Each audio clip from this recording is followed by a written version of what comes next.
then it becomes a model such that the input data is the entire icing category, and quasi particles is the quantum double of this icing category.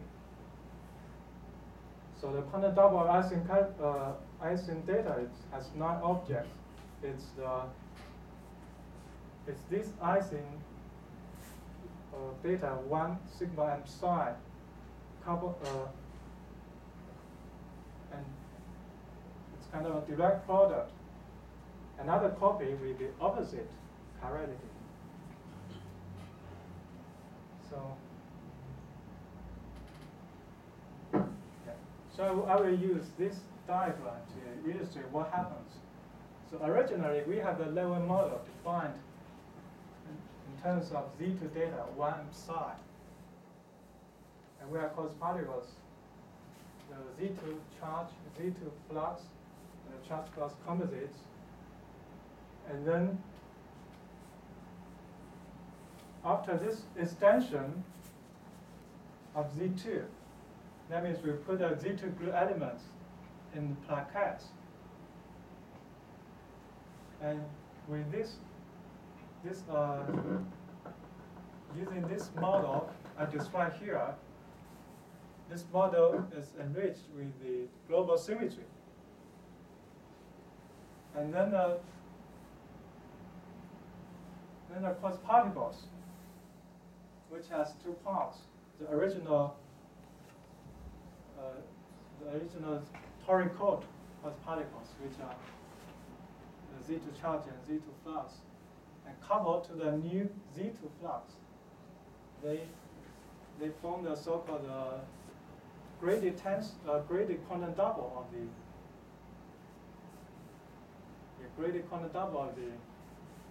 the icing data.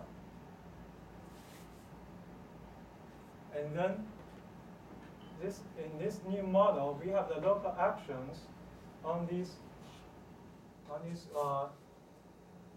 new quasi particles.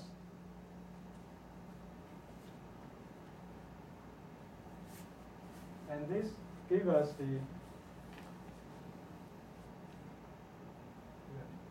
so here,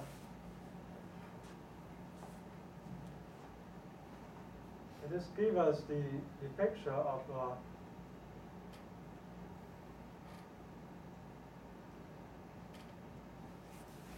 how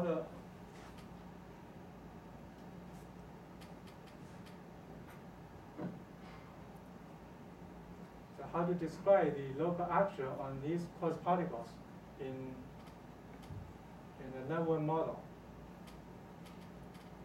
So if we gauge so to study these quasi particles, at this moment it's not clear. It looks not clear how to describe the quasi particles under the action. But if we gauge the global symmetry, then what we are doing is actually to find the quasi particles which are invariant under these local actions, because these local actions are promoted to the local gauge symmetry. Then this graded quantum double becomes the usual quantum double. So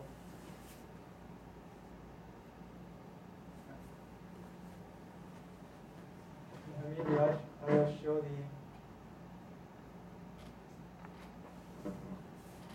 the example, the explicit quasi particles here.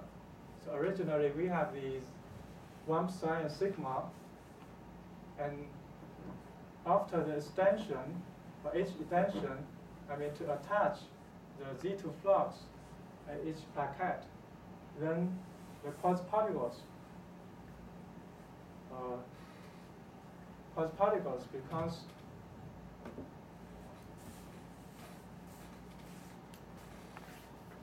the Z2 flux, Z2 charge, and also we have sigma and sigma bar.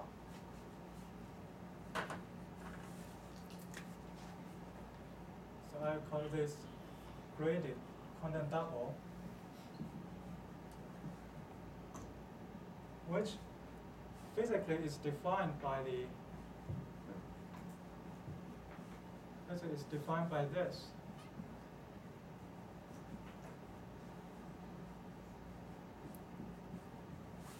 In the ground state of this model,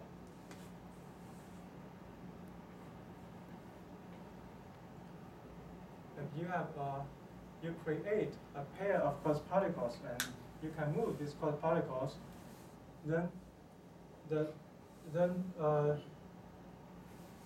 finally you have two quartz particles at two fixed plaquettes. Then the final state does not depend where you move the quartz particles. Like you can create a pair of quartz particles and get a final state like this. And also, you may create another pair of quartz particles like this. Then this condition, if these final states are the same, you obtain in the two ways you obtain the state.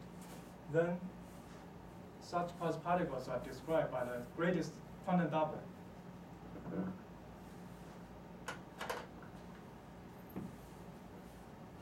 But if you apply the local action, then these quartz particles will split. So they become 10 quartz particles under the group action. So here we have two steps of extension. First, from these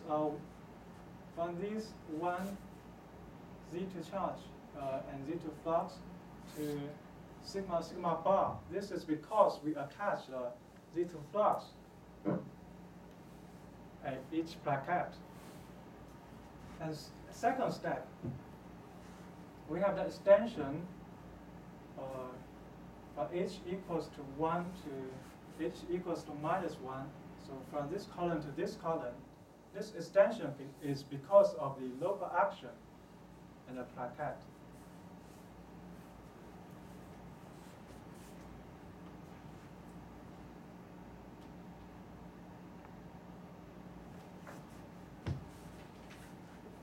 Well, to understand these quartz particles better, we can promote this local action to the local gauge symmetry. Sorry. So this is called gauging. So we gauge the global symmetry,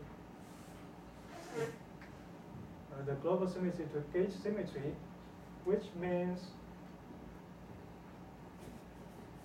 these quartz particles are not invariant under the local action. But if we require if we were trying to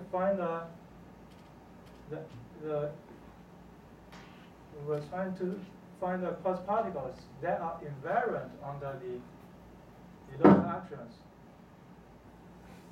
then we get the quartz particles in a gauge theory. So this is a theorem that from the graded quantum double, we do the gauging, then we get a usual quantum double. And all these quartz particles can be identified with the quantum double of Ising data.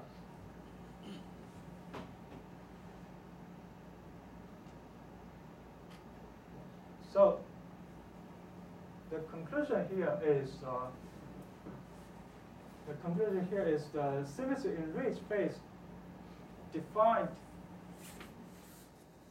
in this partition extension is described by the graded quantum double. When we gauge the global symmetry to the gauge symmetry, then the quartz particles becomes Euler quantum double of the Ising data.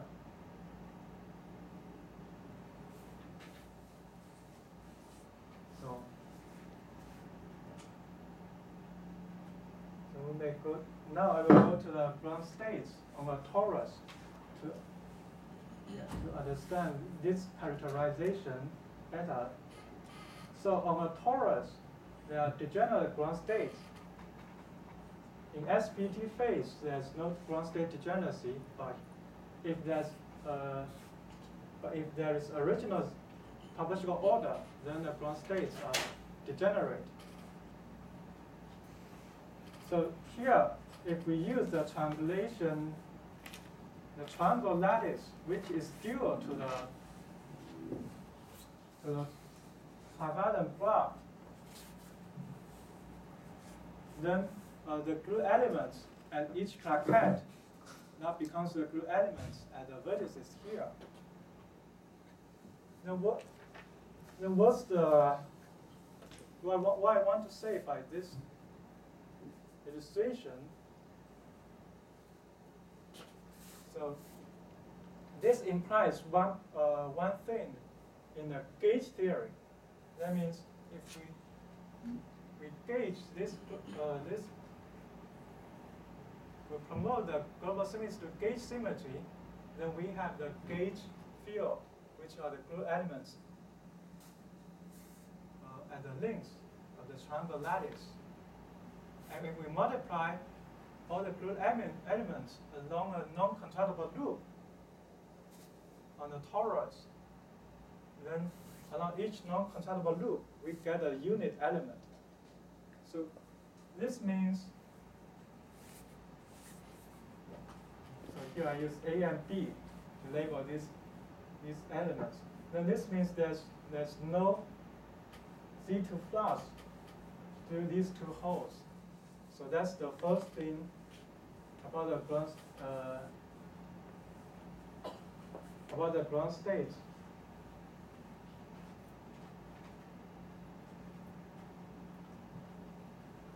The second thing is that the global symmetry may have the total charge of the ground states, but in SPT phase, there's none. So when we talk about the SPT model, there is a duality. We can do when we gauge there's a non-duality. We use a non-local transformation to do the duality from SPT to the batch graph Witten model. We have no such problem with the charge on the ground states. But here, when we have the coupling of this global symmetry and the topological order, then this charge may appear because in the original topological order, there may be some non-trivial topological charge on the ground states. So that may exist a ground state that carry a global charge for each charge, and also has a non-trivial topological charge from the original topological order, and they cancel each other such that the total charge is trivial in the ground state. Then this is something new we should consider. Then, after considering these two facts, we found that there are four ground in the Ising, using the Ising data to define this symmetry enriched topological phase model. Then the ground states has a degeneracy equal to the number of onions, to to be the number of onions in the Euro quantum double, and which can be identified with the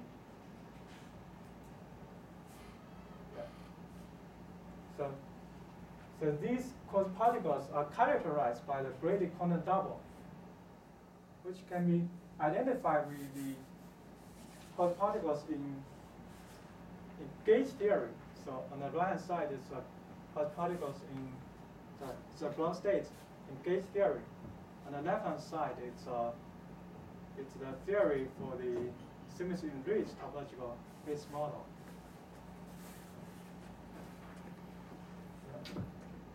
So, so the conclusion is, I show in such models, such SET models, the symmetry enriched topological phases are characterized by the graded quantum double.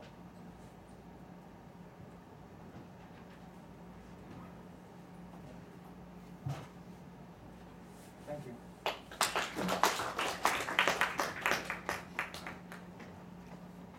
Questions?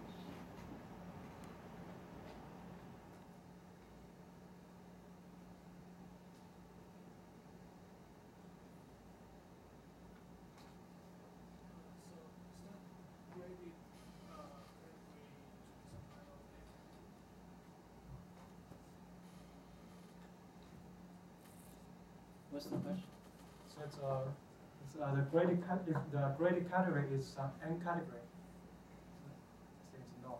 It's just zero category.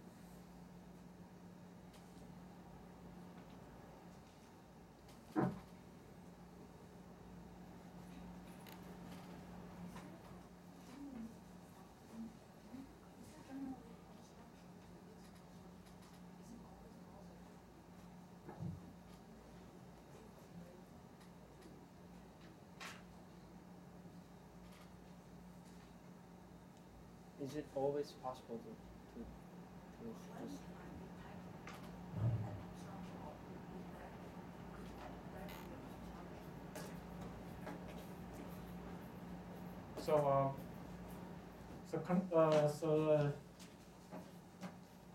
just if you have a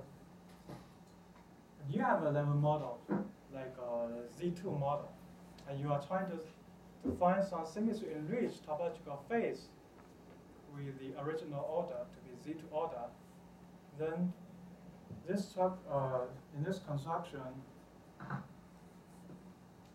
so generally we are trying to find the extension of the quantum double of Z2.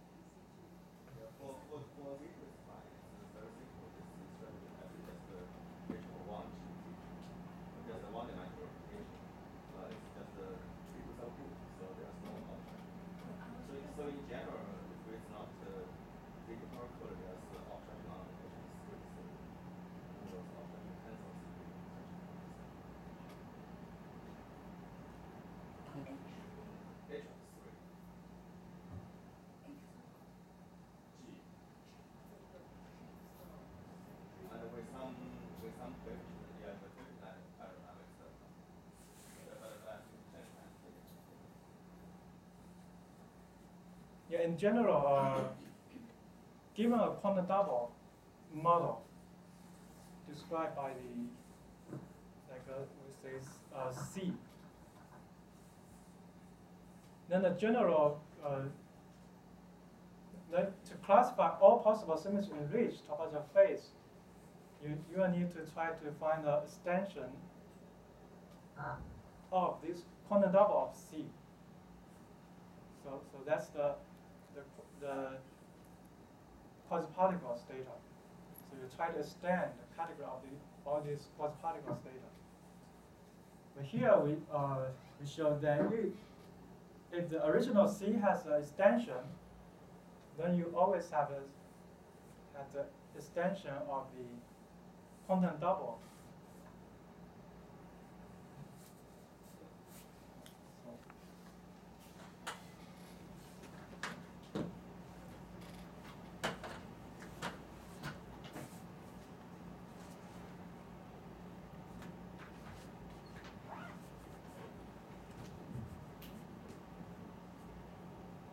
So that means if you have a level model defined by C1, then you have quasi-particles described by quantum double C1.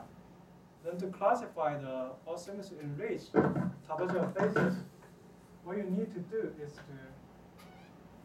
you need to extend something.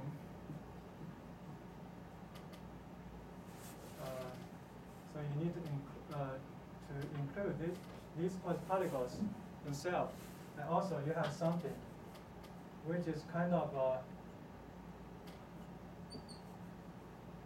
twisted.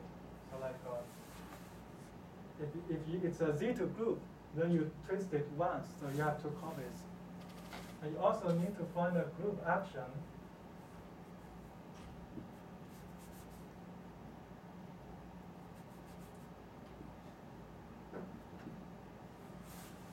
for example, if this is Z2 copies, then you need to find a Z2 group action acting on these quasi-particles. If you find, you can classify all extensions, then you can find all possible symmetry enriched topological phases.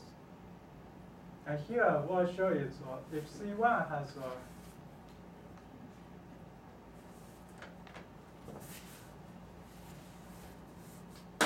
if C1 has an extension, like a C minus 1, it's a Z2 case.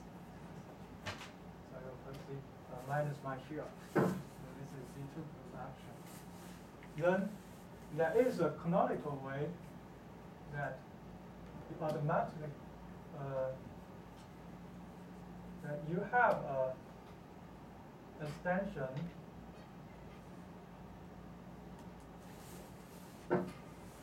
of the quasi-particles, of the category of these quasi-particles. And you have a canonical group action coming from this extension. And the data is, and these group actions and abstractions, they're quite simple in here. And I'm not sure if all extensions of the original C1 will give us all extensions of these quasi-particles. And maybe it's so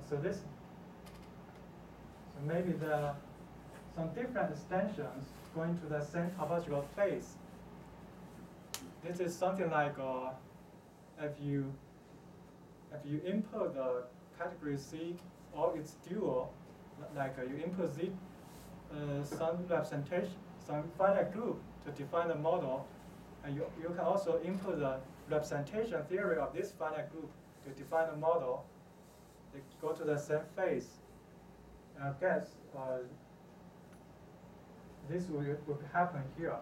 Like you have different extensions, but they are equivalent. They are up to some electromagnetic duality, then they will go to the same symmetry enriched topological phases. Does this depend on, or only works for double theory? Like quantum doubles can work on chiral topological phases? This is